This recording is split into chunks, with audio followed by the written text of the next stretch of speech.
Welcome back to Tech for Good, where we celebrate technological innovation and the people who harness its power. Our next story is in Tel Aviv in Israel, where a small group of volunteers has created a low-cost prosthetic arm with the potential to help millions. 17-year-old schoolgirl Yael Vezlovsky was born with one arm. But that has never stopped her dream of making music. It is essential to try and do everything possible to get where you want to go, even if it does not succeed. I always wanted to play and I didn't know if I really could.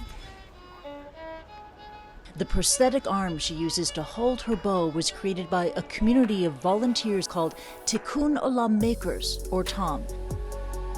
Tikkun Olam in Hebrew is fixing the world. We believe that assistive technology is basic. It's something that anyone should have access to it, no matter where he's from, and no matter his socioeconomic status. Our products, Tom's products, we always try to make them as affordable and as accessible as possible. The market price for a custom-built prosthesis ranges from $3,000 to $100,000, but remarkably, Yael's cost a fraction of that. You managed to whittle it down to $60 US. How can it be so inexpensive? What we are doing with our prosthetic arm is that we are 3D printing it, and then we need to play just with the model on the computer to fit it to every user.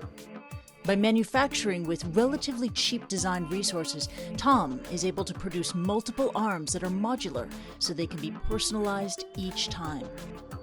3D printers really allows you to create any geometry, so everything way from start and all the way to the extension of playing the violin is all suited for Yael and for her ability. It's Yael's arm. It really is Yael's arm. Before she was introduced to the makers at TOM, Yael had improvised her own method of holding the violin bow. But with her new prosthetic, performing is a different experience entirely. Everything feels a lot more natural, and that influences the tone. Now I can play using the full spectrum of the bow. And Tom is proud to develop solutions that are open source, meaning anyone can access them anywhere in the world for free. Simply download the designs, customize, and print. Yael joins an international network of users of the 3D printed arm. Noam Guez was the use case pioneer.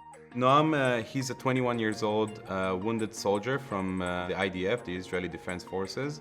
He was injured during training from a hand grenade that exploded in his arm. An amateur chef, the prosthetic was tailored for his use in the kitchen. He came to us and he said, I have a very expensive prosthetic arm that costs $80,000. It's robotic, it's crazy, it has engines and batteries. But I don't want to wear it at home because it's heavy, it's sweaty, I need to charge it. I want you to create for me a PJ prosthetic. What does the PJ stand for? Pijama. Oh, okay. Simple enough. You're lounging at home, you bring out the PJ. Exactly.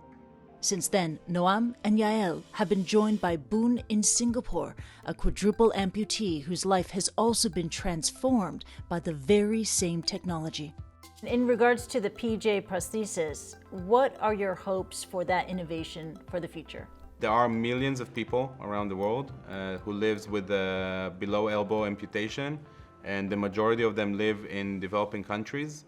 So we believe that this prosthetic arm can reach to those millions of people who doesn't have access to solutions for their day-to-day needs. The potential is huge, the impact is massive, but what makes you most proud of this prosthetic arm?